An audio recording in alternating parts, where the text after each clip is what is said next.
اللعين الرجيم بسم الله الرحمن الرحيم الحمد لله الذي هدانا لهذا وما كنا لنهتدي لولا أن هدانا الله لقد جاءت رسل ربنا بالحق والصلاة والسلام على سيد الأنبياء وأشرف المرسلين سيدنا وشفيعنا وطبيب نفوسنا وحبيب قلوبنا مولانا ومقتدانا أبي القاسم محمد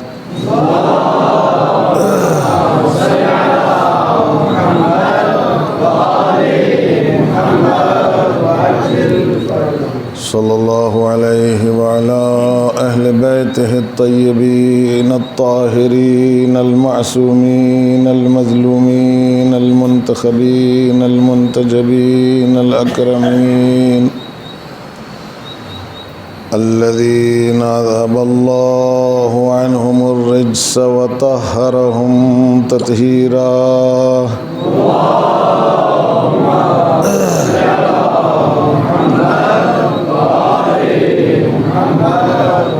سيما بقية الله في الأرضين وحجة الله على العالمين الإمام المنتظر عجل الله تعالى له الفرج وروحي وأرواح العالمين لتراب مقدمه الفداء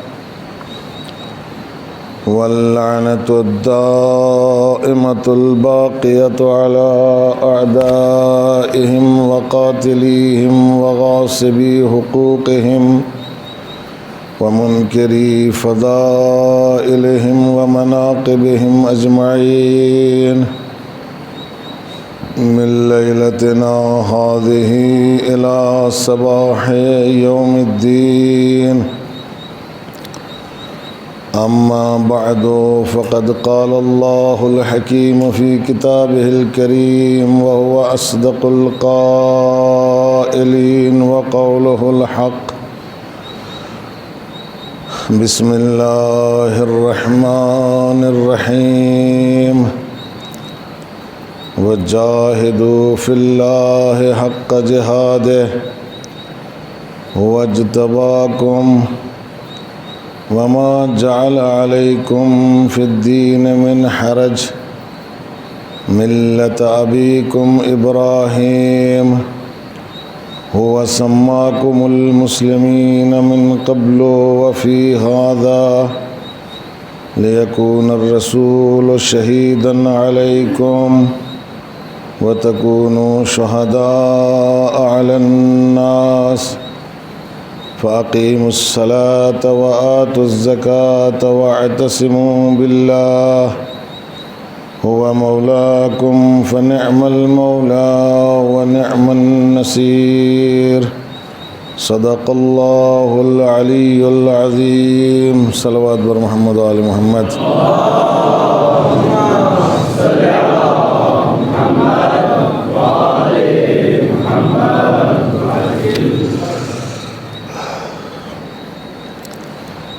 سورہ مبارکہ حج کی آیت نمبر 78 میں ارشاد رب العزت ہو رہا ہے وَجَاهِدُوا فِي اللَّهِ حَقَّ جِهَادِهِ اور اللہ کی راہ میں جہاد کرو جو جہاد کرنے کا حق ہے هُوَ اجْتَبَاكُمْ اس نے تمہیں منتخب کیا ہے چنا ہے وما جعل علیکم فی الدین من حرج اور یاد رکھو کہ دین میں اس نے تمہارے لیے کوئی سختی نہیں رکھی ہے ملت ابیکم ابراہیم تم اپنے جد ابراہیم کے آئین کی اور ابراہیم کے دین کی پیروی کرو۔ ہوا سماکم المسلمین، اللہ نے تمہارا نام مسلمان رکھا ہے، من قبل و فی ھذا، اس سے پہلے والی کتابوں میں بھی اور اس کتاب میں بھی، قرآن مجید میں بھی۔ لیکون الرسول شہیدا علیکم، تاکہ رسول تمہارے اوپر گواہ رہے، وتکونوا شہداء علی الناس، اور تم لوگوں کے اوپر گواہ رہو۔ فاقیموا الصلاۃ وآتوا الزکوٰۃ، پس نماز قائم کرو اور زکوٰۃ ادا کرو۔ واعتصموا باللہ، اور اللہ سے متمسک ہو جاؤ۔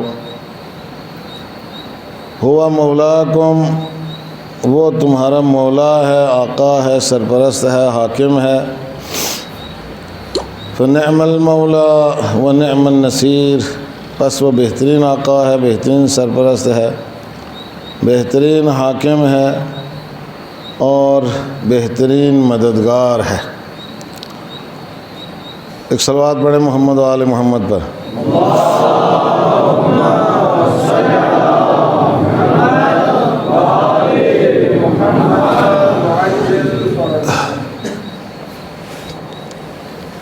آج محرم الحرام کی 5ویں شب میں ہم لوگ داخل ہو گئے ہیں۔ آج 4 محرم تھی اور کل 5 ہے۔ گویا عشرے کی آدھی مجلسیں جو ہیں وہ ختم ہو گئی اور آدھی باقی رہ گئی، تو کم سے کم 50% جو ہے وہ ہم نے درک کر لیا ہے، دوسرا 50% رہ گیا، اور امید ہے کہ 50% ہمارے دلوں کے اندر نرمی پیدا ہو گئی ہوگی۔ اب جو 50% قساوت رہ گئی ہے اس کو بھی ان ایام میں انشاءاللہ رو دھو کے ختم کرنے کی کوشش کریں گے۔ دل آدمی کا اگر سیدھے راستے پہ آ جائے تو پورا انسان جو ہے وہ سیدھے راستے پہ آ جاتا ہے، اور اگر اس کا دل نرم نہ ہو تو انسان چاہے جتنا نرم کیوں نہ ہو، پھر اس کا کوئی فائدہ اس کو حاصل نہیں ہوتا ہے۔ لہذا انسان کے اندر یہ دل جو ہے، اس میں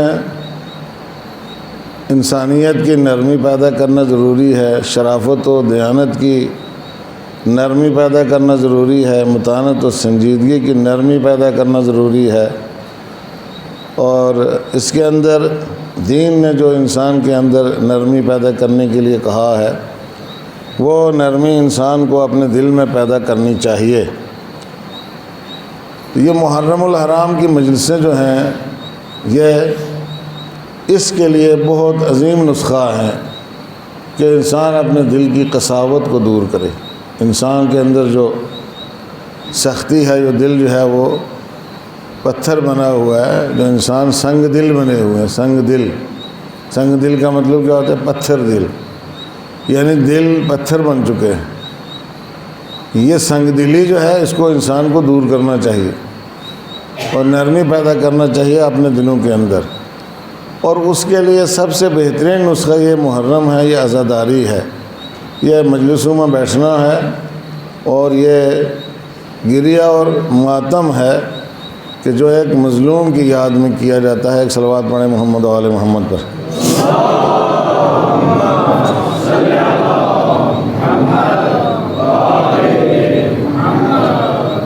پیچھے میں دیکھ رہا ہوں کہ لوگ زیادہ جڑ کر کے بیٹھے ہوئے ہیں اور آگے جگہ خالی ہے۔ مجھ سے 2 میٹر کے فاصلے پر آ کے آپ لوگ بیٹھ سکتے ہیں۔ ایک صلوات پڑھیں محمد و آل محمد۔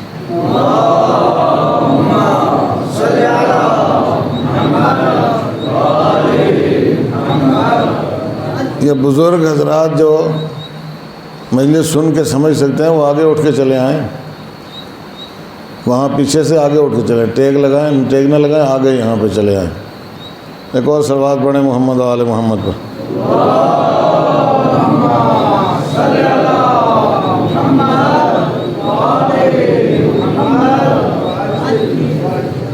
فاصلہ بنا کے رکھیں، فاصلہ ختم نہ کریں، لیکن کم سے کم پتہ تو چلے کہ کوئی ہے مجلس سننے والا، جاگنے والا کوئی ہے۔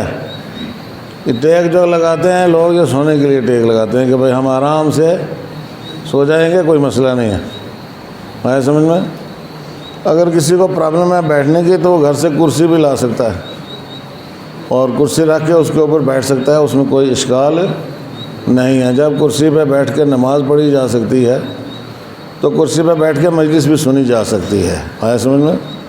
تو واقعاً اگر کسی کو پرابلم ہے تو وہ کرسی لائے، کرسی لا کر کے بیٹھے اور مجلس اطمینان سے سنے تاکہ اس کو کوئی تکلیف نہ ہو، کوئی اذیت نہ ہو، اور لینے کے دینے نہ پڑ جائیں کہ گئے تھے مجلس میں امام حسین علیہ السلام کی کہ سارے درد دور ہو جائیں، بیماریاں دور ہو جائیں، سختیاں دور ہو جائیں، پریشانیاں دور ہو جائیں، اور الٹا جو ہے وہ کمر درد لے کر کے واپس آئے۔ تو یہ شکوہ نہ کریں امام حسین علیہ السلام سے، اس لیے کہ ایسا کچھ ہوتا نہیں ہے۔ بزم حسین میں جو آتا ہے وہ لے کے جاتا ہے اگر اس کے اندر ظرفیت ہو، اگر ظرفیت اس کے اندر ہو اور صلاحیت ہو اور مانگنے کا سلیقہ ہو اور واقعی خلوص سے مانگ رہا ہو تو وہ خالی یہاں سے نہیں جائے گا، کیونکہ یہ دربار ان کا دربار نہیں ہے کہ جن کے پاس دینے کے لیے کچھ نہیں ہے، بلکہ یہ دربار ان کا دربار ہے کہ جو مانگنے والوں کو ڈھونڈتے ہیں، لینے والوں کو ڈھونڈتے ہیں کہ کوئی لینے والا آئے تو ہم اس کو دیں، لہذا یہاں سے سب کچھ مل سکتا ہے۔ تو یہ مجلسیں جو ہیں ان کا سب سے پہلا فائدہ جو انسان کو ہونا چاہیے وہ یہ ہے کہ اس کا دل نرم ہو۔ اگر کسی کے دل میں قساوت اسی طرح رہی تو اس کو مجلس کا کوئی فائدہ اس کا مطلب نہیں ہے، اور جب دل کے اندر نرمی آئے گی تو انشاءاللہ جو ہے وہ دل اس کا جو ہے وہ قلب سلیم بنے گا، اور قلب سلیم جو ہے وہ اللہ کی بارگاہ میں بہت پسندیدہ ہے۔ اگر آدمی قلب سلیم لے کر کے بارگاہ ربوبی میں حاضر ہو جائے تو مجلسوں سے بے انتہا فوائد ہیں، اور ان بے انتہا فوائد میں سے ایک فائدہ جو ہے وہ انسان کی سنگ دلی ختم ہوتی ہے، چونکہ یہاں مظلوم کا تذکرہ ہوتا ہے، یہاں ان لوگوں کا ذکر ہوتا ہے کہ جن پر ظلم ڈھائے گئے، جن پر ستم ڈھائے گئے، لیکن اس کے باوجود بھی ان کا دل اتنا نرم تھا کہ انہوں نے ظالموں کا مقابلہ ضرور کیا، ظالموں کے سامنے تلوار چلائی، ظالموں کے گلے کاٹے، خون بہایا، ان کا بھی خون بہایا گیا، مگر ان ظالموں کے لیے بد دعا نہیں کی، ظالموں کے لیے بد دعا نہیں کی، ظاہری ہتھیاروں کے ساتھ ظاہری طریقے سے ظالموں کا مقابلہ کیا، مگر کسی کے لیے بد دعا نہیں کی، اس لیے کہ جانتے تھے کہ اگر بد دعا کریں گے تو ان کا وجود ہی روئے زمین سے مٹ جائے گا، کوئی نہیں رہے گا۔ آیا سمجھ میں؟ لہذا بد دعا نہیں کی بلکہ دعائیں دیتے رہے۔ الا ما شذ و نظر، بعض مواقع کے اوپر امام حسین علیہ السلام نے کچھ لوگوں کو جواب دیا ہے اور اس کا اثر فوری طور پر نمایاں ہوا ہے، فوری طور پر وہیں پر، اس میں دیر نہیں لگی، لیکن اگر وہ چاہتے تو پوری فوج یزید کو ایک آنکھ کے اشارے سے صفحہ ہستی سے مٹا کر رکھ دیتے، نابود کر کے رکھ دیتے۔ آیا سمجھ میں؟ کوئی وہاں پہ دکھائی نہ دیتا، سب کے سب پتھر میں تبدیل ہو جاتے، سب کے سب مسخ ہو جاتے۔ ان کے پاس اتنا پاور تھا، اتنی طاقت تھی کہ وہ جس چیز میں بھی تبدیل کرنا چاہتے، لشکر یزید کو گھاس پھوس میں تبدیل کرنا چاہتے، حیوانوں میں تبدیل کرنا چاہتے، رینگتے ہوئے جانوروں میں تبدیل کرنا چاہتے، آیا سمجھ میں، یا کسی اور مخلوق میں تبدیل کرنا چاہتے، وہ کر سکتے تھے۔ ان کے ہاں یہ طاقت تھی، ان کے پاس یہ طاقت تھی اللہ نے دی ہوئی، لیکن انہوں نے ایسا نہیں کیا۔ یہ نرم دلی کا سب سے بڑا مظاہرہ ہے، اس لیے کہ وہ جانتے تھے کہ یہ لوگ بہکے ہوئے ہیں، یہ لوگ بہکائے گئے ہیں، ان تک دین نہیں پہنچا ہے، ان تک شریعت نہیں پہنچی ہے۔ اور امام حسین علیہ السلام اسی لیے روز عاشور متعدد بار جو ہے وہ خطبہ دیتے رہیں اور اپنی شناخت کرواتے رہیں اور اپنی پہچان کرواتے رہے ہیں۔ چنانچہ ان خطبات کے نتیجے میں کچھ لوگوں کے اندر تبدیلیاں آئیں اسی موقع کے اوپر۔ یہ صرف ایک آدمی نہیں تھا حر جو لشکر یزید سے پلٹ کے امام حسین علیہ السلام کے پاس آیا تھا، بلکہ تاریخ میں اور بھی بہت سارے نام ہیں کہ جو امام حسین علیہ السلام کے خطبوں کے نتیجے میں یزید کا لشکر چھوڑ کر کے آئے امام حسین علیہ السلام کی طرف۔ تو سب سے اچھا فائدہ جو ان ایام عزا کا ہمیں حاصل کرنا چاہیے وہ یہ ہے کہ ہمارے دلوں میں نرمی پیدا ہو، ہمارے دلوں میں ہمدردی پیدا ہو، ہمارے دلوں میں سے جو کدورت ہے وہ ختم ہو، ایک دوسرے کے سلسلے میں جو بغض و کینہ ہے وہ ختم ہو، انسانیت کے سلسلے میں یا انسانوں کے سلسلے میں جو دشمنیاں ہم لوگ اپنے دلوں کے اندر پالتے رہتے ہیں، جس کینے کو اور بغض کو اور عداوت کو اپنے دلوں کے اندر پالتے رہتے ہیں، کم سے کم اس مجلس حسین کے صدقے میں جو ہے وہ ساری چیزیں ہمارے دلوں سے مٹ جانی چاہیے، وہ ساری چیزیں ہمارے دلوں سے ختم ہونی چاہیے۔ میں نے پہلی اوائل کی تقریر میں یہ بات عرض کی تھی کہ امام حسین کی تحریک جو ہے اس کا مقصد انسان دوستی میں خلاصہ ہوتا ہے۔ انسان دوستی، تحریک کربلا، نہضت کربلا انسان دوستی کی تحریک ہے۔ یہ انسان دوستی کا درس دیتی ہے، انسانوں کو دوست رکھنے کا درس دیتی ہے۔ توجہ کی آپ نے، چاہے جائے کہ ہم آپس میں ایک دوسرے کو دوست نہ رکھیں، اپنے رشتہ داروں کو دوست نہ رکھیں، باپ بیٹے کو دوست نہ رکھے، بیٹا باپ کو دوست نہ رکھے، اس کے دل میں اس کے لیے نفرت، اس کے دل میں اس کے لیے نفرت، پڑوسی کے دل میں پڑوسی کے لیے نفرت۔ اللہ اکبر! یہ اتنی ساری نفرتیں اور اتنی ساری کدورتیں اور اتنے سارے فتنے ممکن ہی نہیں ہے عزاداران امام حسین علیہ السلام کے دلوں میں آ جائیں، ممکن نہیں ہے۔ یا ہم اس میں جھوٹے ہیں، توجہ کی آپ حضرات نے، یہ دعویٰ کرنے میں جھوٹے ہیں کہ ہم حسین کے ماننے والے ہیں، ہم حسین کی عزاداری کرتے ہیں، ہم حسین کا غم مناتے ہیں، یہ جھوٹ ہے سراسر، یہ عزاداری نہیں ہے۔ توجہ کی آپ نے، یہ مکاری ہے، یہ ریاکاری ہے۔ اگر عزاداری ہوتی تو عزادار کبھی بھی سنگ دل نہیں ہو سکتا ہے، عزادار کبھی بھی کینہ توز نہیں ہو سکتا ہے، عزادار کبھی بھی عداوتیں دلوں میں انسانوں کے لیے نہیں پالتا ہے، عزادار دوسرے کے نقصان کے بارے میں نہیں سوچتا ہے، عزادار اپنا نقصان برداشت کرتا ہے، دوسرے کو نقصان برداشت نہیں کر سکتا ہے۔ عزادار خود کو تکلیف پہنچانا اور خود کو تکلیف میں رکھنا برداشت کر لے گا، مگر دوسرے کی تکلیف برداشت نہیں کر سکتا ہے، چاہے دوسرا کوئی بھی ہو، وہ کسی انسان کی تکلیف اور کسی انسان کے درد کو دیکھ نہیں سکتا ہے، اور اگر اس نے دیکھ لیا ہے تو اس کا مداوع کیے بغیر نہیں رہ سکتا ہے، کم سے کم اس کے اوپر زور اس کا ریئیکشن ہوگا، اس کا رد عمل ہوگا۔ ایک صلوات پڑھیں محمد و آل محمد پر۔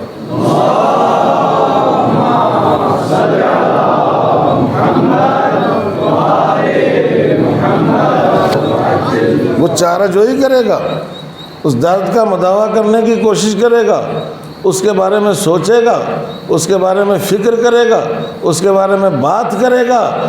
اگر وہ واقعی امام حسین علیہ السلام کا ماننے والا ہے، سید ہے اور عزادار ہے، توجہ کی آپ نے، تو پھر وہ اپنے آپ کو ایسا نہیں باور کرا سکتا ہے کہ یار مجھ سے کیا مطلب ہے، مجھ سے کیا لینا دینا ہے، یہ ان کا اپنا مسئلہ ہے، یہ ان کا ذاتی مسئلہ ہے۔ توجہ کی آپ نے، نہیں، وہ ایسا کبھی بھی نہیں سوچے گا۔ وہ اس برائی کو جب تک ختم نہیں کر لے گا تب تک دم نہیں لے گا، برائی کو ختم کرے گا، اس فتنے کو ختم کرے گا، اس کینے اور عداوت کو ختم کرے گا، اس دشمنی اور عداوت کو ختم کرے گا۔ اور کبھی کبھی ظاہر سی بات ہے کہ انسان کو یہ سب کرنے میں کافی نقصان بھی پہنچتا ہے، نقصان برداشت کرنا پڑتا ہے۔ امام حسین علیہ السلام نے قوموں کو اور ملتوں کو اور انسانوں کو اور قیامت تک آنے والے خدا کے بندوں کو بیدار کرنے کے لیے اور ان کو جگانے کے لیے اور ان تک انسانیت کا درس پہنچانے کے لیے اور ان تک دین پہنچانے کے لیے، ان تک شریعت پہنچانے کے لیے، ان تک اللہ کا پیغام پہنچانے کے لیے، رسول کا پیغام پہنچانے کے لیے اپنی اور اپنے بچوں کی قربانی پیش کر دی۔ توجہ کی آپ نے، یہ اس سے بڑا ایثار نہیں ہو سکتا ہے، اس سے بڑی فداکاری نہیں ہو سکتی ہے۔ تو اگر ہم کسی اپنے ہی میں سے کسی بے دین کو دیکھیں کہ یہ بے دینی پہ تلا ہوا ہے، تو کم سے کم ہمیں اس کو دیندار بنانے کی اجتماعی طور پر کوشش کرنا چاہیے کہ یار اس کو دیندار بنایا جائے کسی نہ کسی طریقے سے۔ لیکن ظاہر سی بات ہے کہ اس کے لیے موعظہ حسنہ ادعو الی سبیل ربک بالموعظۃ الحسنہ، آیا سمجھ میں؟ اللہ کے راستے کی طرف لوگوں کو دعوت دو بالموعظۃ الحسنہ، نیک گفتار کے ذریعے سے، نیک باتوں کے ذریعے سے، اچھے انداز میں۔ اور اگر مجادلے کی ضرورت پڑتی ہے وَجَادِلْهُمْ بِالَّتِي هِيَ أَحْسَنُ، اور اگر مجادلے کی ضرورت پڑتی ہے تو اچھے طریقے سے، احسن طریقے سے اس کے ساتھ جو ہے وہ مجادلہ بھی کیا جائے۔ عزیزان گرامی، یہ چیزیں اگر انسان حاصل کرنے میں کامیاب نہیں ہوا تو ظاہر سی بات ہے کہ اس نے کچھ بھی حاصل نہیں کیا۔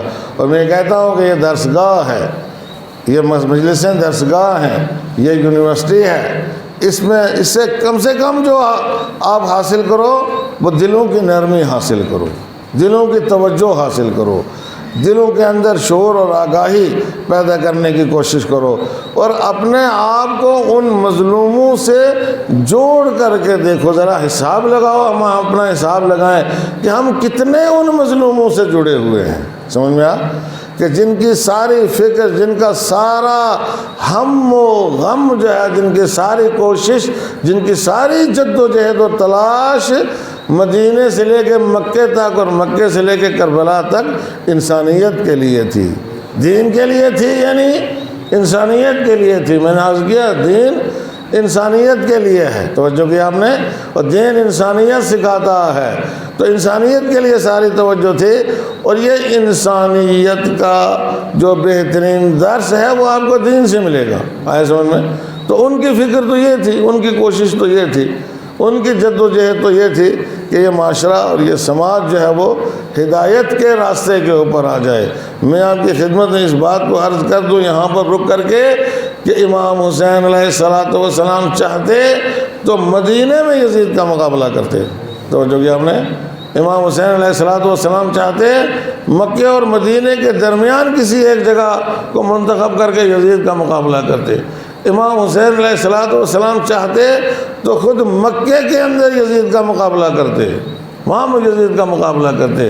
لیکن امام حسین علیہ السلام نے اتنا لمبا سفر طے کیا، مکے سے لے کر مدینے سے لے کر مکہ اور مکے سے لے کر کربلا، یہ سفر جو طے کیا ہے یہ دنیا کو سمجھانے کے لیے ہے، دنیا تک اپنا پیغام پہنچانے کے لیے ہے کہ ہمیں یزید سے اور یزیدیت سے نفرت ہے، یزید سے اور یزیدیت سے نفرت ہے، اور یزید اور یزیدیت کے سامنے ہم اپنا سر تسلیم خم نہیں کر سکتے ہیں۔ عزیزان گرامی، ایک چھوٹا سا گناہ بھی یزیدیت ہے اور بڑے سے بڑا گناہ بھی یزیدیت ہے۔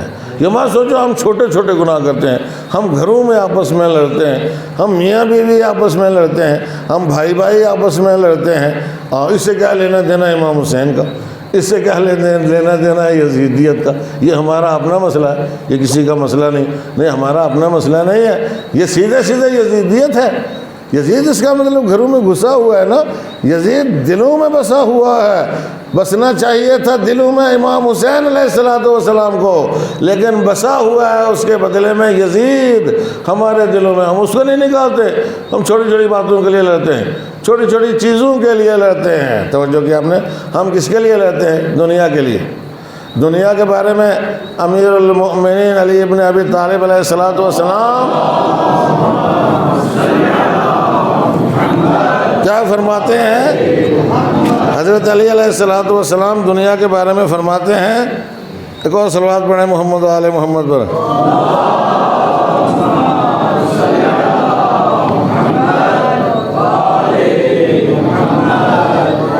خطبہ شکشگیہ کے آخر میں حضرت علی علیہ الصلوۃ والسلام اس دنیا کے بارے میں فرماتے ہیں، اس دنیا کے بارے میں، ذرا یہ دنیا کا مال و منال، دنیا کی جائیداد، دنیا کی دولت، یہ زمینیں، یہ پراپرٹیز، یہ پیسے، یہ بینک بیلنس، سمجھ میں آیا؟ یہ چیزیں دنیا ہوتی ہیں، یہ چیزیں دنیا ہوتی ہیں جو انسان کا ایک سرمایہ ہوتا ہے، انسان کا ایک دار و ندار ہوتا ہے، اور جس کے لیے انسان بڑی جدوجہد کرتا ہے۔ اس دنیا کے لیے حضرت علی علیہ السلام فرماتے ہیں لَأَلْفَيْتُمْ دُنْيَاكُمْ هَٰذِهِ أَزْهَدَ عِنْدِي مِنْ عِطْفَةِ عَنْزٍ۔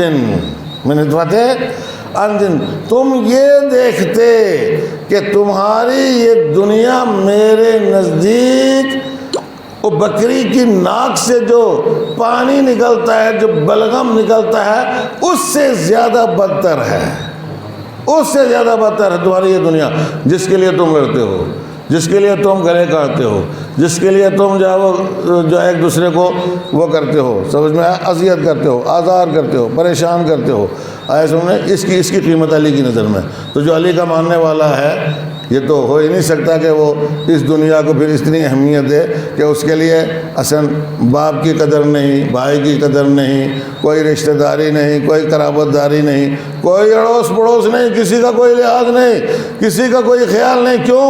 سب ہمیں اپنا حق لینا ہے۔ تمہارا حق بڑا ہے یا علی کا حق بڑا تھا؟ توجہ فرمائی آپ نے؟ تمہارا حق بڑا ہے یا علی کا حق بڑا تھا؟ علی نے ساری دنیا کی خلافت کو ٹھکرا دیا، ٹھوکر مار دی، صرف اس لیے کہ پیغمبر کے صحابیوں کے خلاف تلوار نہ اٹھانا پڑے۔ صلوات پڑھیں محمد و آل محمد پر۔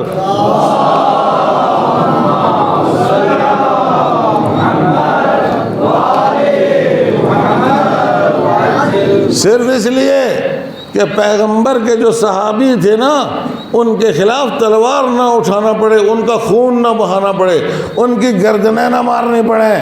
ورنہ کیا سمجھتے ہیں یہ علی کمزور ہو گئے تھے کیا؟ علی کے پاس وہ تلوار نہیں تھی، وہ ذوالفقار نہیں تھی، وہ سب کچھ علی کے پاس تھا، علی کمزور بھی نہیں تھے، اور علی کی حمایت کرنے کے لیے بھی لوگ آیا سمجھ میں؟ ابو سفیان آیا اور کہا علی اپنے حق کے لیے کیوں نہیں اٹھتے ہو؟ آیا سمجھ میں؟ تم اٹھو اپنے حق کے لیے، میں مدینے کی گلیوں کو سواروں اور پیادوں سے بھر دوں گا۔ تو علی نے کیا جواب دیا؟ علی نے پوچھا تم کب سے اسلام کے ہمدرد بن گئے ہو؟ تم کب سے اسلام کے ہمدرد بن گئے ہو کہ علی کو تمہارے جیسوں کی مدد کی ضرورت نہیں ہے؟ توجہ کیا آپ نے؟ علی چاہے تو اس کا تختہ الٹ سکتا ہے، یہ سب جو کچھ بھی ہو رہا ہے اس کا تختہ الٹ سکتا ہے، لیکن علی ایک درس دینا چاہتے تھے، علی ایک سبق دینا چاہتے تھے، اور ہم اس درس اور سبق کو اپنے گھر میں لانے کے بجائے، عزیزو دوستو، اپنے پڑوس میں لانے کے بجائے، اپنے رشتہ داروں میں لانے کے بجائے، ہم دوستوں کے لیے اس کو پال کے رکھتے ہیں درس کو، کہ صاحب ہم دوستوں کے ساتھ بڑی نرمی برتتے ہیں۔ توجہ کیا آپ نے؟ ہم اپنے کلاس فیلوز کے ساتھ بڑی نرمی برتتے ہیں، اور یہ پولیس والے پولیس والوں کے ساتھ بڑی نرمی برتتے ہیں۔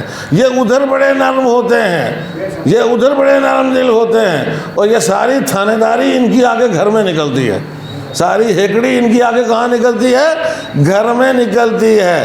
معلوم ہے یہ علی کا ماننے والا نہیں ہے، یہ علی کا چاہنے والا نہیں ہے، یہ عزادار نہیں ہے، یہ سادات میں سے ہے ہی نہیں، شک ہے مجھے۔ ایک صلوات پڑھیں محمد و آل محمد پر۔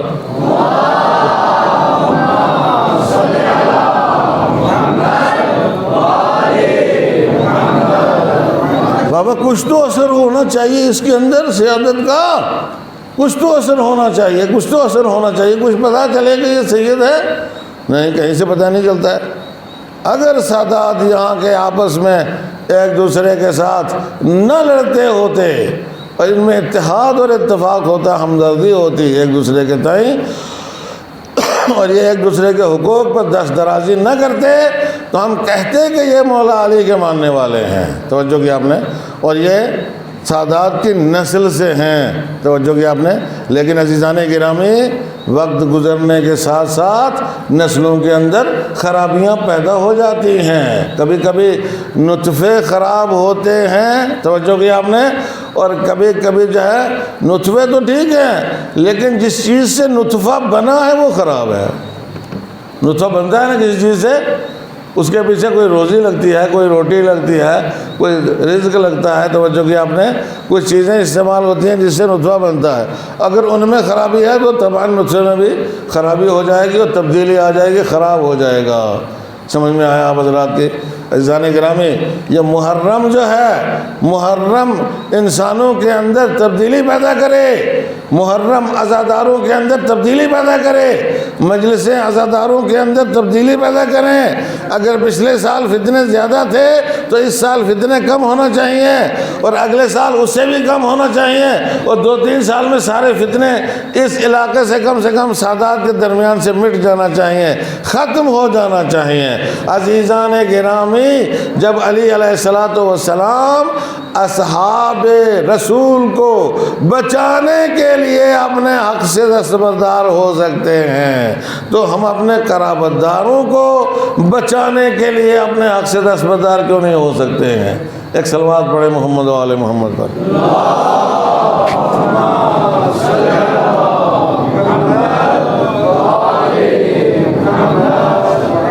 یہی درس تو دیا ہے مولا نے، سب سے بڑا درس جو مولا نے دیا وہ یہی دیا ہے عزیزوں اور دوستو، سب سے بڑا درس یہ دیا ہے۔ یہ نہیں ہے کہ تم دشمنوں کے مقابلے میں اپنے حق سے دستبردار ہو جاؤ، توجہ کیا آپ نے، نہ، دشمنوں کے مقابلے میں اپنے حق سے دستبردار نہیں ہونا ہے۔ علی دشمنان اسلام کے مقابلے میں اپنے حق سے دستبردار ہوئے کبھی نہیں، دشمنان اسلام کے مقابلے میں علی کبھی بھی حق سے دستبردار نہیں ہوئے۔ اور وہ جو پیغمبر کے زمانے میں علی نے جنگیں لڑی ہیں تو سب علی نے جنگیں لڑی ہیں نا، کوئی دوسرا تو نہیں تھا وہاں پہ جنگیں لڑنے والا۔ لیکن اس کے بعد بھی، پیغمبر کے بعد بھی علی جب دشمنوں کے مقابلے میں اسلامی فوجیں جاتی تھیں تو سب سے بہترین مشیر اور سب سے بہترین مشورہ دینے والے علی علیہ السلام ہوتے تھے، سب سے اچھا مشورہ دینے والے، اور علی کے کہنے کے مطابق جو ہے وہ، اور ان کے مشورے کے مطابق یہ جنگیں جو ہے وہ فتح کی گئی ہیں۔ توجہ کیا آپ نے، علی نے کبھی بھی مملکت اسلامی کو اور مسلمانوں کو نقصان پہنچانے کے لیے ایک قدم بھی نہیں اٹھایا، کبھی بھی علی علیہ السلام نے۔ اور یہ درس دیا ہے، یہ تمہارے لیے درس ہے کہ تم جس کو حق کہتے ہو اس سے درگزر کرو، اس کو معاف کرو، آپس میں ایک دوسرے کو معاف کرو۔ توجہ کیا آپ نے، آپس میں ایک دوسرے کو معاف کرو۔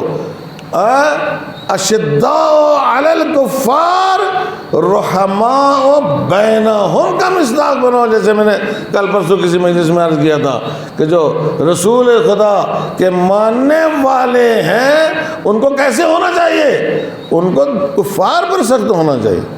توجہ کیا آپ نے، بینہم رحیم ہونا چاہیے، نرم دل ہونا چاہیے، سنگ دل نہیں ہونا چاہیے اپنے معاشرے، اپنے سماج کے لیے، اپنی سوسائٹی کے لیے، اپنوں کے لیے۔ یہ سب اپنے ہیں، توجہ کیا آپ نے، یہ سب آپس میں ہم لوگ اپنے ہیں ایک دوسرے کے، تو ان کو نرم دل ہونا چاہیے ایک دوسرے کے سلسلے میں، ان کو ایک دوسرے کے سلسلے میں سنگ دل نہیں ہونا چاہیے۔ اور یہ نوجوان، کم سے کم جو نوجوان یہاں پہ تشریف فرما ہے، اور یہ انشاءاللہ ابھی تو ان کے ہاتھ میں کچھ نہیں ہے لیکن آگے چل کے ان کے ہاتھ میں بہت کچھ آئے گا، خوب یہ ان چیزوں کو ریڈ کریں، ان چیزوں کو پڑھیں اور ان چیزوں کے اوپر غور کیا کریں اور اس کو سمجھیں۔ آیا سمجھ میں، اس کو سمجھیں اور اس کو پلے باندھیں آپ نے، اور آئندہ اس کے اوپر عمل کرنے کی کوشش کریں۔ اور جو نوجوان اپنے اپنے گھروں میں اثر و رسوخ رکھتے ہیں، توجہ کیا آپ نے، اب کچھ نوجوان ایسے بھی ہیں جو یہاں بھی بیٹھے ہیں ماشاءاللہ، اور یہ اپنے اپنے گھروں میں اثر و رسوخ رکھتے ہیں، آیا سمجھ میں، اور جب یہ اپنے بہت سارے مطالبات منوا سکتے ہیں تو ظاہر سی بات ہے ان کا، اس کا مطلب ان کا اثر و رسوخ ہے۔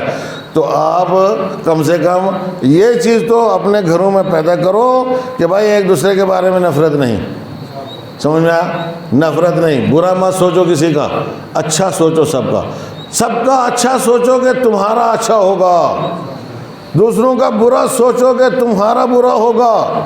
جب تم دوسروں کا برا سوچو گے تو خدا سے یہ توقع کیوں رکھتے ہو کہ تمہارے بارے میں اچھا سوچے؟ یہ توقع جو آدمی دوسرے کے بارے میں برا سوچتا ہے وہ یہ توقع رکھے ہی نہ اللہ سے کہ اللہ اس کے بارے میں اچھا سوچے گا۔ جو کسی کا بھلا کرنے کے لیے تیار نہیں ہے وہ کس منہ سے خدا سے یہ کہہ سکتا ہے کہ وہ اس کا بھلا کرے؟ کس منہ سے اہل بیت علیہ الصلوۃ والسلام سے یہ درخواست کر سکتا ہے کہ وہ ان کا بھلا کریں؟ تو جو کہ آپ نے وہ ان کا بھلا کیوں کریں گے؟ جب تم کسی کا بھلا کرنے کے لیے تیار نہیں ہو تو وہ تمہارا بھلا کیسے کریں گے؟ اس لیے کہ تم بھلا چاہتے ہی نہیں ہو، بھلا چاہتے ہی نہیں ہو۔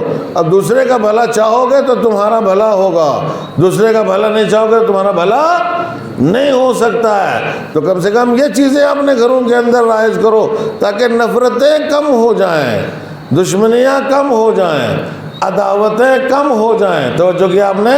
اور ایک احترام کا ماحول پیدا ہو، ایک عزت کا ماحول پیدا ہو، ایک دوسرے سے ہمدردی کا ماحول پیدا ہو، اور سب ایک دوسرے کی سلامتی کے لیے دعا کریں، ایک دوسرے کی سلامتی کے لیے دعا کریں، ایک دوسرے کی عزت کے لیے دعا کریں، ایک دوسرے کی سربلندی کے لیے دعا کریں۔ آیا سمجھ میں؟ ایک دوسرے کی کامیابی کے لیے دعا کریں۔ کوئی کسی کو کامیاب دیکھ کر کے اس سے نہ جلے، آیا سمجھ میں؟ اس سے حسد نہ کرے کہ یہ کامیاب ہو گیا، یہ کیوں کامیاب ہو گیا، مجھے کامیاب ہونا چاہیے تھا۔ خوب یہ درس ہمیں ملتا ہے کربلا والوں سے۔ عزیزان گرامی، اگر کربلا والوں سے درس نہ لیا تو ظاہر سی بات ہے پھر مجلس کرنے کا کوئی فائدہ نہیں ہے، پھر مجلس کرنے کا کوئی فائدہ نہیں ہے۔ مجھے یہ بتاؤ کہ یہ ساری دنیا مل کر کے ساری دنیا جو ہے امام حسین کو کچھ دے سکتی ہے؟ کچھ دے سکتی ہے؟ کچھ نہیں دے سکتی ہے۔ لیکن یہ ساری دنیا امام حسین علیہ السلام سے فیض یاب ہو سکتی ہے، اور ہو رہی ہے۔ ساری دنیا فیض یاب ہو سکتی ہے اور ہو رہی ہے۔ تو تم مجلس میں آ کر کے بیٹھے ہو، امام حسین علیہ السلام کو دینے کے لیے بیٹھے ہو یا ان سے لینے کے لیے بیٹھے ہو؟ ظاہر سی بات دینے کے لیے ہمارے پاس کیا ہے؟ ہمارے پاس دینے کے لیے کیا ہے امام حسین علیہ السلام کو؟ ہمارے آنسو کیا کر لیں گے اگر ہم آج پھوٹ پھوٹ کر کے روئیں، آنسو بہائیں، چاہے اصلی آنسو ہوں یا نقلی آنسو ہوں، جیسے بھی ہوں، سمجھ میں آیا؟ تو ان سے کیا ہو جائے گا؟ ان سے کیا ہو جائے گا؟ اگر ہم نے ان سے دین کے لیے استفادہ نہیں کیا تو یہ آنسو امام حسین کو کوئی فائدہ نہیں پہنچا سکتے ہیں۔ توجہ کیا آپ نے؟ یہ جو تاکید ہے کہ رویا کرو، زور زور سے رویا کرو، چیخ چیخ کر کے رویا کرو۔ ذاکرین سے سنتے رہتے ہو نا آپ حضرات، میں تو ان چیزوں کو کم ہی بیان کرتا ہوں، لیکن جو ذاکرین کہتے ہیں اچھی بات ہے، یہ کہتے ہیں بہت رویا کرو، چیخ چیخ کر کے رویا کرو، مصائب حسین سن کر کے آواز نکال کے رویا کرو۔ یہ امام جعفر صادق علیہ السلام نے فرمایا ہے۔ توجہ کہ آپ نے آواز نکال کے رویا کرو، اونچی آواز سے رویا کرو۔ کیوں اونچی آواز سے رویا کرو؟ کیا مقصد ہے اونچی آواز سے رونے کا؟ کیا رونے سے جو شخص دنیا سے چلا جاتا ہے اس کو کوئی فائدہ پہنچتا ہے؟ یہ تمہاری چھوٹی سی عقل بھی جو ہے اور میری چھوٹی سی عقل بھی اس بات کو تسلیم نہیں کرتی ہے کہ تمہارے رونے سے مرنے والے کو کوئی فائدہ نہیں ہوتا ہے، تمہارے چیخ و پکار کرنے سے مرنے والے کو کوئی فائدہ نہیں ہوتا ہے۔ تو پھر وہ کیوں کہتے ہیں زور زور سے رو؟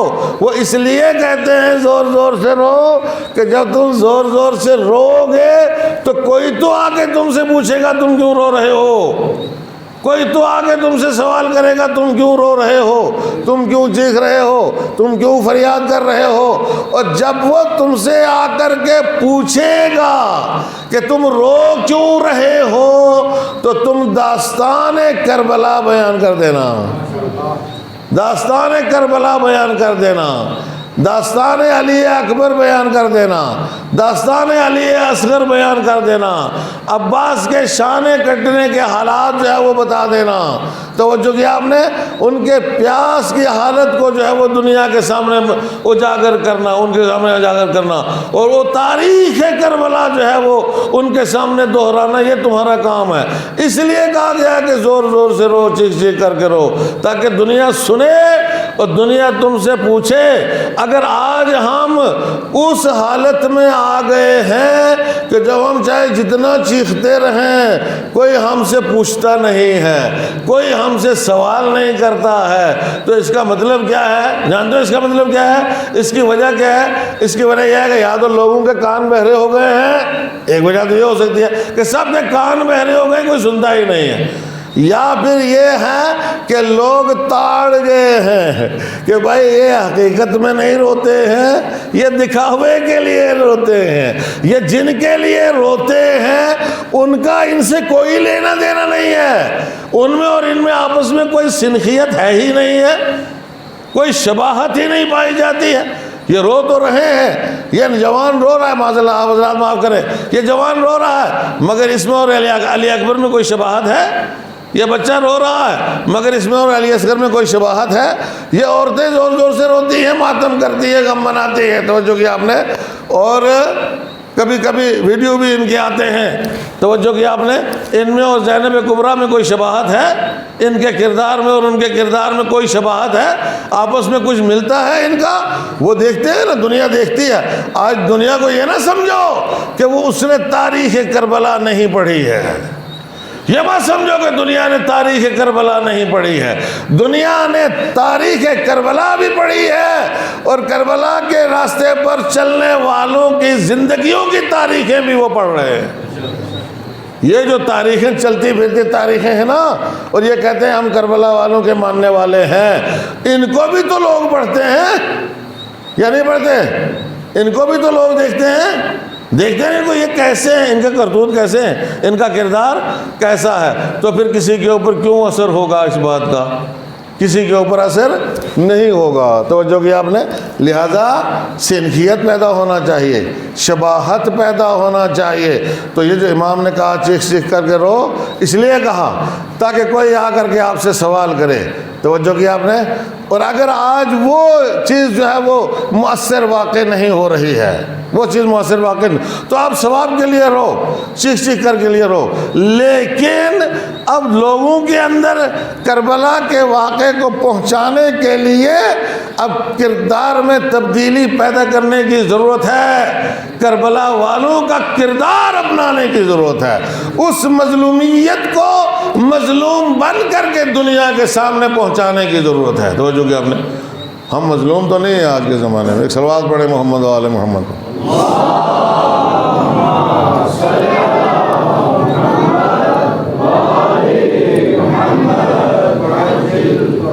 ظاہر سی بات ہے جو قوم مظلوم ہے تو ان کا پیغام پہنچتا ہے انشاءاللہ، اور وہ اثر بھی پیدا کرے گا، ایک نہ ایک دن اس کا اثر ہوگا۔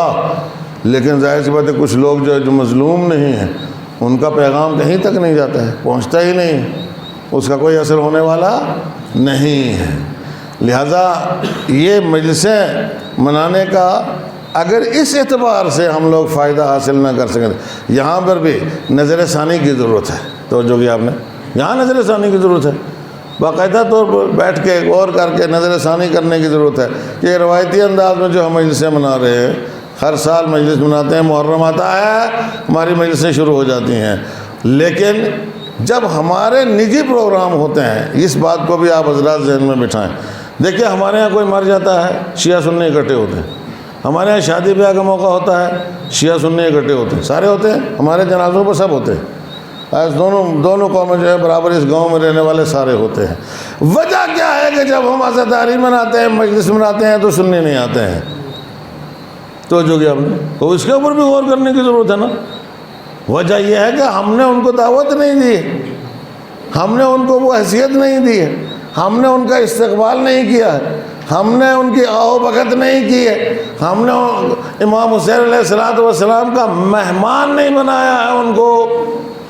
توجہ کی آپ نے، ضرورت ہے اس بات کی کہ ہم ان کو امام حسین علیہ السلام کا مہمان بنائیں، ان کا مہمان بنائیں، اور پھر ان کے مہمانوں کی خاطرداری ہم کریں، کہ تاکہ جس طریقے سے وہ ہمارے جنازوں کے اوپر آتے ہیں اور سب کچھ کرتے ہیں، پوری ہمدردی کے ساتھ آتے ہیں، ایسے ہی نبی کے نواسے کا جب جلوس نکل رہا ہو تو اس میں بھی وہ آئیں پوری ہمدردی کے ساتھ۔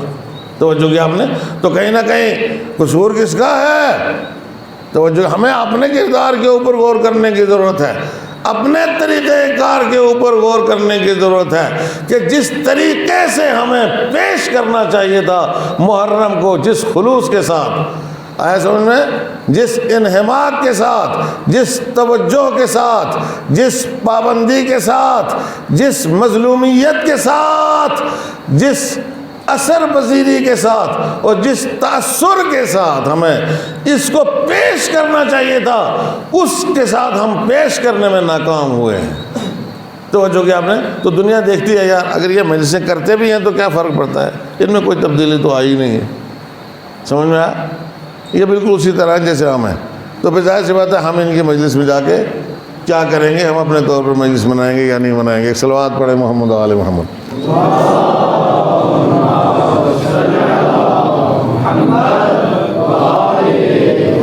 تو ظاہر سی بات ہے یہ بھی ایک بہت بڑی کمی ہے، یہ بھی بہت بڑی کمی ہے۔ عام طور سے لوگ جو ہے وہ ممبر پہ کھڑے ہو کے شعراء حضرات جو ہے وہ شعر پڑھتے ہیں، وہ جوش ملی آبادی کا شعر سناتے ہیں لوگوں کو، اور اس سے بڑی امید دلاتے ہیں کہ جوش نے کہا کہ انسان کو بیدار تو ہو لینے دو، ہر قوم پکارے گی ہمارے ہیں حسین، انسان کو بیدار ہو لینے دو۔ خوب، انسان تو بیدار ہوگا اور ساری قومیں پکاریں گی ہمارے ہیں حسین، لیکن کیا جو کہنے والے ہیں وہ بھی بیدار ہیں؟ سمجھ میں آیا؟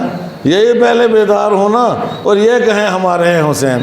ابھی شیعوں نے کہا ہے ہمارے ہیں حسین، لبیک یا حسین کہنے سے حسین ہمارے ہو جاتے ہیں؟ ہاں، شیعوں کی حالت دیکھو نا پوری دنیا میں، اپنی حالت دیکھیں، ہم اپنی حالت دیکھیں، ہماری حالت کیا ہے؟ کیا ہماری حالت ایسی ہے کہ ہم یہ دعویٰ کر سکیں کہ حسین ہمارے ہیں؟ تو دنیا تو بعد میں دعویٰ کرے گی، پہلے ہمارا یہ دعویٰ تو سچا ہونا چاہیے کہ حسین ہمارے ہیں۔ یہ ہمارا اپنا دعویٰ جو ہے وہ سچا نہیں لگتا ہے۔ تو جو کہ آپ نے جب ہم کہیں حسین ہمارے ہیں تو حسین بھی تو کہیں کہ یہ ہمارے ہیں۔ ایک صلوات پڑھے محمد و آل محمد پر۔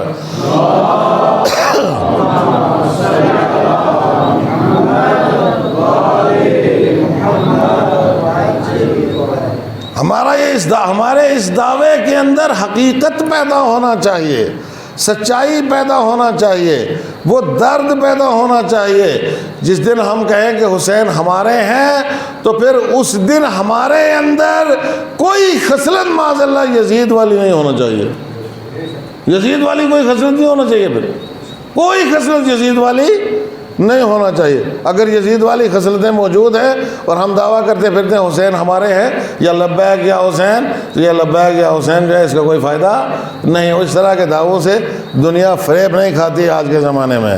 آج کے زمانے میں جب تک حقیقت کو دنیا کے سامنے پیش نہیں کیا جائے گا وہ کبھی بھی اس کو تسلیم نہیں کریں گے۔ توجہ کی آپ نے؟ تو تبدیلی لانے کی ضرورت ہے، اپنے کردار میں تبدیلی لانے کی ضرورت ہے۔ توجہ کی آپ نے؟ جب تک ہم اپنے کردار میں تبدیلی نہیں لائیں گے، کردار میں تبدیلی کیسے آئے گی؟ کردار میں تبدیلی آئے گی دین کو پورے طور پر اپنانے کے ذریعے سے، کردار میں تبدیلی آئے گی۔ دین کو پورے طور پر جب ہم اپنائیں گے تو کردار میں تبدیلی آئے گی، اس کے بغیر کردار میں تبدیلی نہیں آ سکتی ہے۔ اور ہمارا دین کیا ہے؟ ہمارا دین 5 اصول اور 10 فروع میں خلاصہ ہوتا ہے۔ میں کہتا رہا ہوں اس سے پہلے بھی آپ حضرات کی خدمت میں، 5 اصول ہیں، اصول دین 5 ہیں، فروع دین 10 ہیں۔ توحید، عدل، نبوت، امامت، قیامت، یہ اصول دین ہے۔ تو آدمی حسین والے موحد ہوں، توجہ کیا آپ نے؟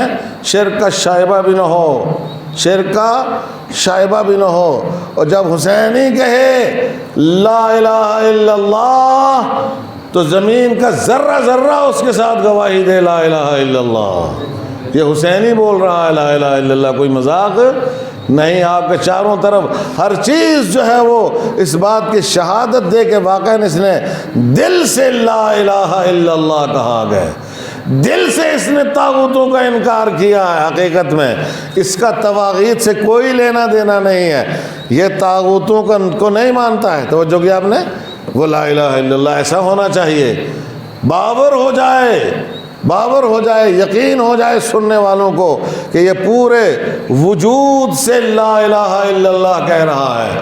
لا الہ الا اللہ کا مطلب کیا ہے کہ کوئی معبود نہیں سوائے اللہ کے، یعنی ہم کسی کے سامنے نہیں جھکتے، صرف اللہ کے سامنے جھکتے ہیں۔ ہم کسی کی نہیں مانتے، صرف اللہ کی مانتے ہیں۔ ہم کسی کی نہیں سنتے، صرف اللہ کی سنتے ہیں۔ توجہ کیا آپ نے، بس اور کسی کی نہیں سنتے، صرف اللہ کی سنتے ہیں، صرف اللہ کی مانتے ہیں، صرف اللہ کے سامنے سجدہ کرتے ہیں۔ جب پورے وجود کے ساتھ ایسا کہے گا تو ظاہر سی بات ہے کہ یہ حسینی ہے۔ لا الہ الا اللہ محمد الرسول اللہ بھی ساتھ میں کہے گا کہ محمد اللہ کے رسول ہیں، تو یہ اس آواز کے اندر بھی اتنا اثر ہونا چاہیے کہ یہ آواز بانگ ابراہیمی کی طرح ان کانوں میں بھی پہنچ جانا چاہیے کہ جن کانوں میں آج تک آواز توحید نہیں پہنچی ہے۔ ایک صلوات پڑھیں محمد و آل محمد پر۔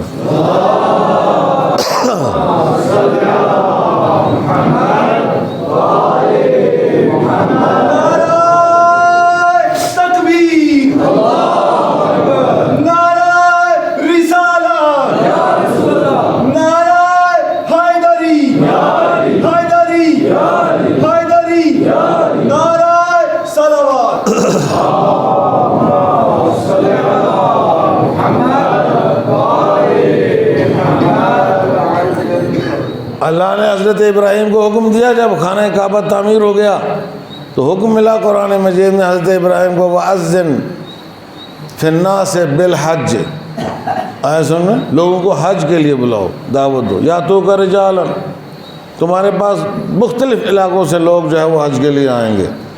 تو ظاہر سی بات ہے کہ ابراہیم کو کہا گیا، اس کا مطلب یہ، اس کا مطلب کیا ہے کہ ابراہیم جب حج کی آواز دیں گے تو اس آواز کو دنیا والوں کے کانوں تک پہنچانا اللہ کی ذمہ داری ہے۔ کس کی ذمہ داری ہے؟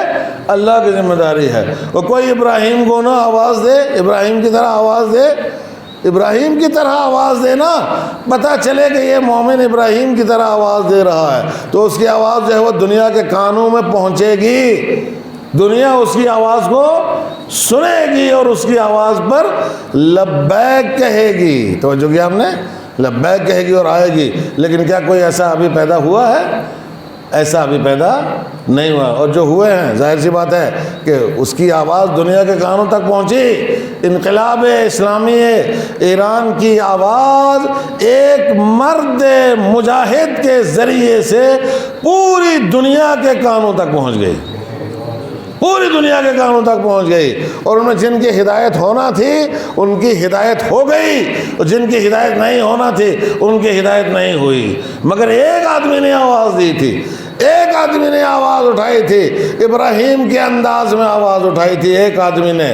اس عصر کے ابراہیم کے نوکر نے آواز اٹھائی تو پوری دنیا کے کانوں میں انقلاب اسلامی ایران کی آواز پہنچی۔ توجہ کیا آپ نے، اور ان دنوں میں آپ یقین مانیں، ان دنوں میں پوری دنیا کا میڈیا جو ہے وہ صرف اور صرف ایران کے اوپر فوکس کیے ہوئے تھا۔ یہ پوری دنیا کس کے پیچھے ہے؟ یہ پوری دنیا کس کو دیکھ رہی ہے؟ سب کو چھوڑ کے کس کو دیکھ رہی ہے؟ اس ایک مرد مجاہد کو دیکھ رہی ہے کہ اب یہ کیا کرنے والا ہے، اب یہ کیا کہنے والا ہے۔ توجہ کیا آپ نے، ایسے ہوتے ہیں آواز دینے والے، ایسے ہوتے ہیں آواز دینے والے۔ اور جب ایسے آواز دینے والے پیدا ہوں تو کیسے آواز نہیں پہنچے گی دنیا کے کانوں تک، اور وہ کہاں سے پیدا ہوں گے؟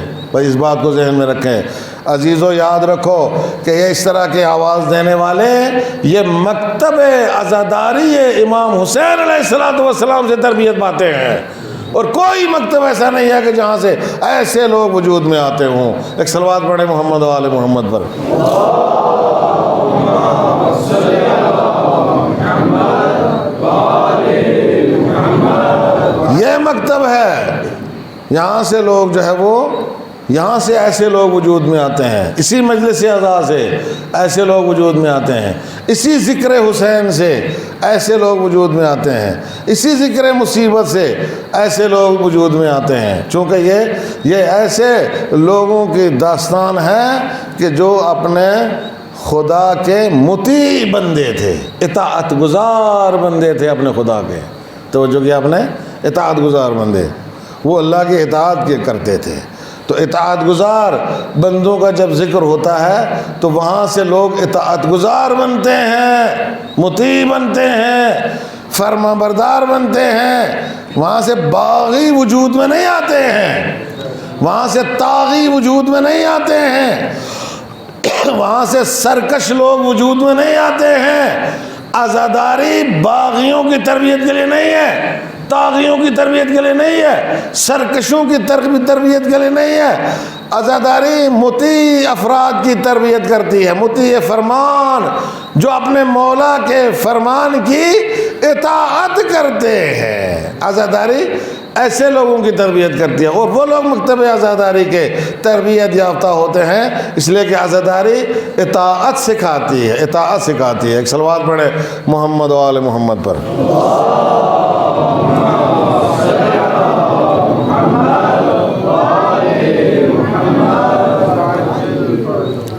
تو عزیزان گرامی، عزاداری سے اگر ہم نے کچھ حاصل نہ کیا تو ہماری یہ سعی جو ہے وہ بیکار ہو جائے گی، اس کا ہمیں کوئی فائدہ نہیں ہوگا۔ لہذا جب مجلس حسین میں آتے ہو تو یہاں سے کچھ نہ کچھ حاصل کرو، کچھ نہ کچھ حاصل کرو، تاکہ سماج اور معاشرے میں جتنی برائیاں ہیں، جتنے یہ مظالم ہیں، جتنے فسادات ہیں سادات کے اندر، میں سادات کو فسادات کہتا ہوں، یہاں پہ جو سادات ہیں وہ فسادات ہیں، سادات نہیں ہے۔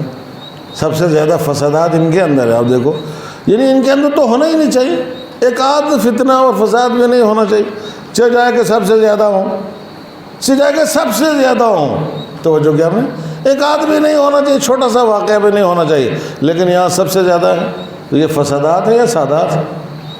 تو ان کے اندر سے کم اس عزاداری کے صدقے میں اور اس عزاداری کے مجلسوں کے واسطے سے، ان کے ذریعے سے نوجوان جو ہے کمر بستیں، اپنی کمر کسیں، آگے بڑھیں، ایک دوسرے سے ملیں جلیں، توجہ کیا آپ نے، خوب انجمن بناؤ، گروپ بناؤ، اصلاح کے لیے گروپ بناؤ، فساد کو مٹانے کے لیے گروپ بناؤ، عدالت سے کام لو، انصاف سے کام لو، پارٹی بازی چھوڑ کے، رشتہ داری چھوڑ کے، توجہ کیا آپ نے، سب مل جل کے اپنے اپنے محلوں میں کم سے کم یہ جو فسادات ہیں ان کو ختم کرنے کے لیے نوجوان آگے بڑھیں۔ توجہ کیا، اب نوجوان آگے بڑھیں گے تو انشاءاللہ ان کی رہنمائی ہوگی، رہنمائی لیں، آگے بڑھیں، فتنوں کو ختم کریں اپنے محلوں کے اندر سے، اپنے گھروں کے اندر سے۔ بڑے بھیانک قسم کے فتنے جو ہے وہ وجود میں آ رہے ہیں، توجہ کیا آپ نے، یہ فرض ہے آپ لوگوں کا، آپ لوگوں کی ذمہ داری نہیں ہے نوجوانوں کی۔ آپ ویسے یونین بناتے ہو، اگر آپ کی تنخواہ کم ہے تو وہاں یونین بنتی ہے، اگر آپ کو کوئی اور مطالبہ پورا کرانا ہے تو وہااں یونین بنتی ہے، اکٹھے ہو جاتے ہو ادھر ادھر کرنے کے لیے، توجہ کیا آپ نے، لیکن آپ اس کے لیے نہیں آگے بڑھتے ہو سب مل کر کے کہ جو فتنے فساد ہیں سماج اور معاشرے کے اندر، یہ بزرگوں کی رہنمائی سے، علماء کی رہنمائی سے، ان کی ہدایات کے مطابق، دینی ہدایات کے مطابق ان کو ختم کرنے کی کوشش کی جائے۔ توجہ کیا آپ نے، جس محلے میں کوئی فتنہ نہیں ہوگا وہاں نوجوان ہوں گے، وہ ایک نمونہ محلہ بن جائے گا، نمونہ عمل سب کے لیے۔ خوب یہ درس حاصل کریں، کم سے کم آگے بڑھیں اور ان فتنوں اور فسادات کو ختم کریں، نرمی کے ساتھ، حسن سلوک کے ساتھ، موعظہ حسنہ کے ساتھ، احترام کے ساتھ، عزت کے ساتھ، ہاتھ جوڑ کر کے، انکساری کے ساتھ، توجہ کہ نہ ہیکڑی کے ساتھ، انکساری کے ساتھ، نرمی دکھاتے ہوئے، انکساری دکھاتے ہوئے، توجہ کیا آپ نے، ان چیزوں کا خاتمہ کرنے کی اگر کوشش نہیں کریں گے، ہم نے کچھ بھی کربلا والوں سے نہیں سیکھا، کچھ بھی کربلا والوں سے نہیں سیکھا، اور ہم نے ان کی فریاد پر لبیک نہیں کہا۔ عزیزان گرامی، ضروری ہے کہ ہم ان کی فریاد پر لبیک کہیں اور ان کی فریاد جو کربلا سے بلند ہوتی تھی اس پر اس کو سننا اور سن کر کے اس پر لبیک کہنے کا مطلب یہ ہے کہ یہاں جو چھوٹی موٹی یزیدیت پائی جاتی ہے اس کا خاتمہ کریں، یزیدیت کا خاتمہ۔ حسین کا ساتھ دینے کا مطلب کیا ہے؟ یزیدیت کا خاتمہ کریں بھائی، اور برائیاں جتنے بھی ہیں یہ یزیدیت ہیں۔ اگر کسی نے یہ نہیں کیا تو کہاں سے کہا جائے گا اس نے حسین کا ساتھ دیا ہے؟ اس نے حسین کا ساتھ نہیں دیا۔ حسین کا ساتھ دینا یزیدیت کے خلاف جہاد کرنا ہے۔ توجہ کیا آپ نے؟ یزیدیت کے خلاف جہاد کرنا ہے، اور وہ جہاد جو ہے وہ دین کے ذریعے سے ہوگا۔ اور میں آپ لوگوں کو پچھلی مجلسوں میں کہہ چکا ہوں کہ آپ کو، اس قوم کو، اس ملت کو، ان شیعوں کو، چاہے یہ جیسے بھی ہیں، توجہ کیا آپ نے، اس کام کے لیے منتخب کیا گیا ہے، اس کام کے لیے چنا گیا ہے۔ تمہیں اس کام کے لیے منتخب کیا گیا، تم کون سے الٹے سیدھے کام کرتے ہو؟ تم جہاد کرو یزیدیت کے خلاف، اور وہ جہاد گھر سے شروع ہوگا۔ آئے سننے، گھر سے شروع ہوگا، محلے میں، پوری بستی میں، آئے سننے، اور پھر جہاں تک پھیل سکے اس کو پھیلایا جائے۔ یہ انسان کی ذمہ داری ہے، یہ عزادار کی ذمہ داری ہے، یہ امام حسین علیہ السلام کے ماننے والے کی ذمہ داری ہے۔ اور یہ درس آپ کو کس نے دیا ہے؟ اللہ اکبر۔ عزیزان گرامی، یہ درس زینب کبریٰ نے دیا ہے، کربلا سے زینب کبریٰ نے دیا ہے۔ اگر کوئی اور خاتون ہوتی، فاطمہ کی لخت جگر نہ ہوتی، فاطمہ کی گود کی پلی نہ ہوتی، کوئی اور خاتون ہوتی، تو کربلا میں جو کچھ ہوا تھا اس کو دیکھ کر کے ٹوٹ جاتی، ختم ہو جاتی، بکھر جاتی۔ کیا بچا تھا زینب کا کربلا میں؟ کیا بچا تھا؟ حضرت زینب کا کربلا میں کیا بچا تھا؟ سارے رشتہ دار کربلا میں شہید ہو گئے تھے۔ 2 بیٹے تھے وہ بھی شہید ہو گئے۔ ایک بیٹے کو پالا تھا، 18 سال محنت کی تھی زینب نے، پالا تھا، وہ بھی شہید ہو گیا۔ بھائی بھی شہید ہو گیا۔ عباس کے شانے بھی کٹ گئے۔ سمجھ میں آیا؟ 18 بنی ہاشم شہید ہو گئے کربلا میں۔ زینب کا بچا کیا تھا؟ کچھ بچا؟ کچھ نہیں بچا۔ لیکن ایسی بیوی جب کربلا سے اسیر ہو کے چلنے لگی، اللہ اکبر، توجہ کیا آپ نے؟ اللہ اکبر۔ تو یہ بیوی جب مدینے سے چلی تھی تو آپ کو پتہ ہے مدینے میں کیا انداز تھا۔ مدینے میں قاسم تھے، علی اکبر تھے، عباس تھے، حسین خود تھے، آئے سمجھ میں، اور قرابت دار تھے، تمام محرم رشتہ دار تھے۔ ایک ایک آ کر کے خبر لیتا تھا کہ فلاں بیوی کو سوار کیا گیا یا نہیں کیا گیا، اور خاص طور سے خبر حضرت زینب کی لیتے تھے کہ حضرت زینب کو صحیح طریقے سے سوار کیا گیا یا نہیں کیا گیا۔ کوئی تکلیف نہیں پہنچنا چاہیے بیوی کو، زینب کو، بنی ہاشم کے ہوتے ہوئے۔ اور زینب کو انتہائی شان و شوکت کے ساتھ مدینے سے سوار کیا گیا۔ لیکن ایک دن وہ آیا کربلا میں، ایک دن وہ آیا کربلا میں کہ جب یہ منادی کی گئی کہ اب جو بچے کھچے ہیں حسین کے، اہل حرم، ان کو اسیر کیا جائے، ان کو قیدی کیا جائے، ان کو اونٹوں پہ سوار کیا جائے۔ اب یہ بیویاں بچی تھی نا، سوار کرنے کے لیے لوگ آگے بڑھے، وہ سب نامحرم تھے یزید کے فوجی۔ ایک مرتبہ زینب کبریٰ نے کہا کوئی آگے نہ آئے، کوئی آگے نہ آئے، ہم کسی نامحرم کو سوار نہیں کرنے دیں گے، میں خود سوار کروں گی۔ زینب آگے بڑھی، ایک ایک بیوی کو سوار کیا زینب نے، ساری بیویوں کو سوار کیا۔ سید الساجدین کو بھی سہارا دیا زینب نے، اور سید الساجدین کو بھی سوار کیا۔ اللہ اکبر، اللہ اکبر۔ آخر میں زینب تنہا رہ گئی، دائیں طرف دیکھا، بائیں طرف دیکھا، شاید دیکھ رہے ہوں گے کہ عباس مدینے سے سوار کیا تھا بڑی شان و شوکت کے ساتھ، آج کہاں ہو؟ زینب کو سوار کرنے کے لیے نہیں آؤ گے؟ بھیا حسین زینب کو سوار کرنے کے لیے نہیں آؤ گے؟ بیٹا علی اکبر زینب تنہا رہ گئی ہے، زینب کو سوار کرنے کے لیے نہیں آؤ گے؟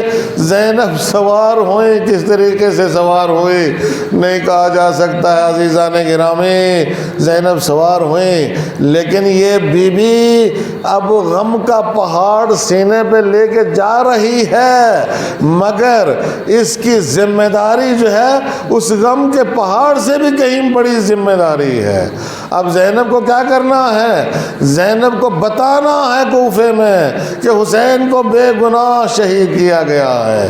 زینب کو بتانا ہے کہ میرے ان کارواں کو، میرے بچوں کو، میرے بھائیوں کو بے جرم و خطا شہید کیا گیا ہے۔